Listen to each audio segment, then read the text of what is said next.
How to change location in Kindle. In this video, I'm going to show you how you can change the location. First of all, open the application.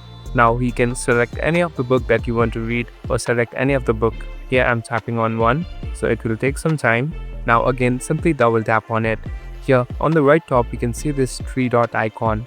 Simply tap on this three dot icon. Here you'll be able to see the option called Go to Location. Simply tap on Go to Location. Now here you can directly type on the page number that you want to go. So here I'm tapping on one. Now simply tap on Go. So this will automatically make you or direct you to the direction that you want to go. So as you can see, I'm in this page. Thank you for watching this video. I hope this video will help you.